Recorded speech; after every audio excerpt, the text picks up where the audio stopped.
GPT-4 recently, somewhat, kind of hit the public eye. And if you don't know what GPT-4 is, it's an AI, but not just any AI. It's essentially the older, or I guess younger brother, or the spiritual successor to ChatGPT, GPT-4, right? And this tool is absolutely crazy, and I want to talk about it. First thing I want to talk about is the capabilities of this tool. Now, although to me, the capabilities and its limitations are still very unknown, I do want to draw a comparison to the newer version of GPT to the older version of ChatGPT. Starting off with the newer version, essentially, the big thing here that I want to talk about is that it can create or recreate the game Pong in 60 seconds. All right, cool. Seems like that's not really the most incredible thing in the whole world, right? It's Pong. Pong has been around for forever and a day, and it's basically just a couple shapes moving back and forth, and if you score on one side, you win, right? Sure, I get that. But let's dive into the past a little bit and see why this is important. Talking about AI, looking at ChatGPT, I don't think anybody would disagree that that tool was incredible.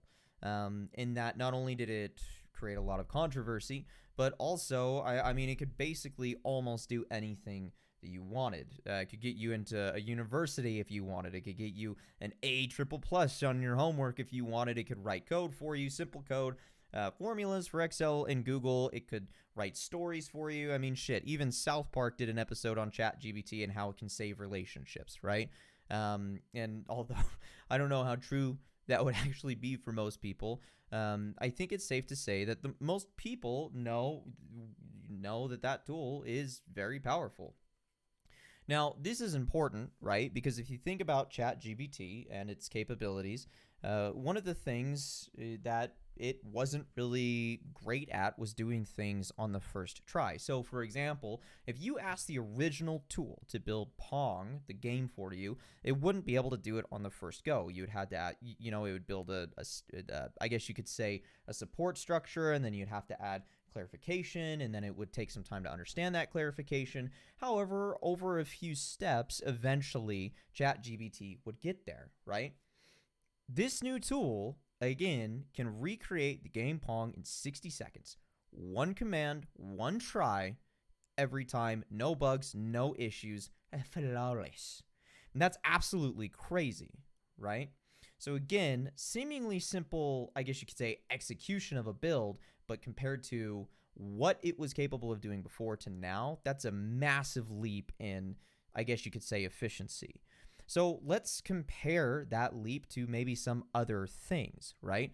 This tool could potentially write more complex code. It could write more complex formulas. It might even be able to build complete, fully fledged websites for you on the first try, right?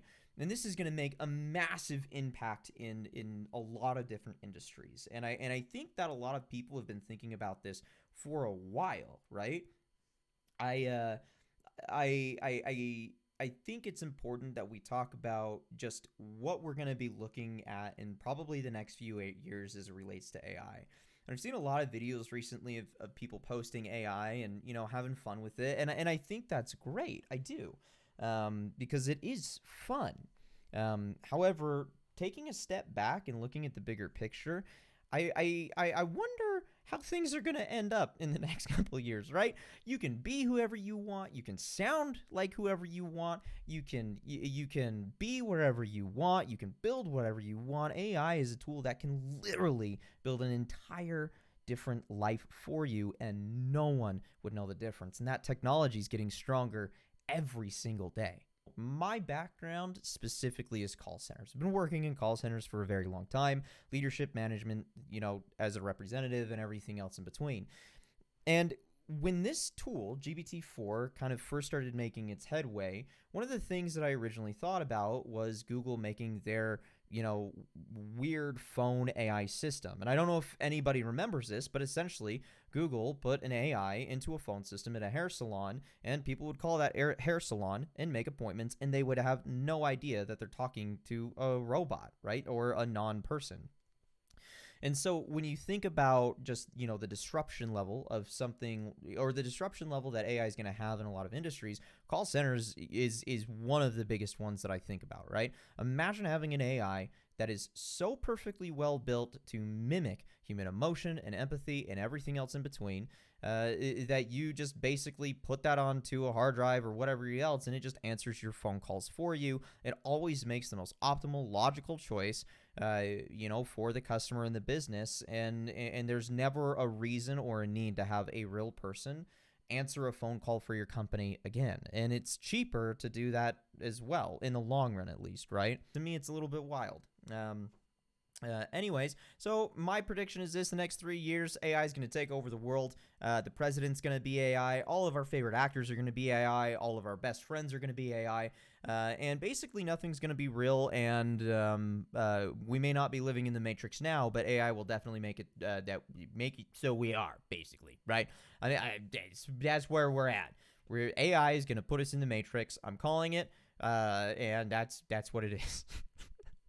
Kind of wrapping things up, I don't think that there's anything to be really worried about. I think really more what I'm talking about here is that AI is going to change the world. And although that might be, an idea that a lot of people share and understand and probably predicted beforehand, I want to say it out loud. AI is going to change the world. All right. All of our lives are going to be different, and it's going to be absolutely crazy. And in the next 3 years, 5 years, 4 years, maybe even the next 6 months, we're gonna be in some really interesting positions in regards to AI. I mean, we already are. So, that's pretty much it. And that's all I wanted to talk about. AI is absolutely fucking crazy. Happy Thursday. I hope you're having a good day.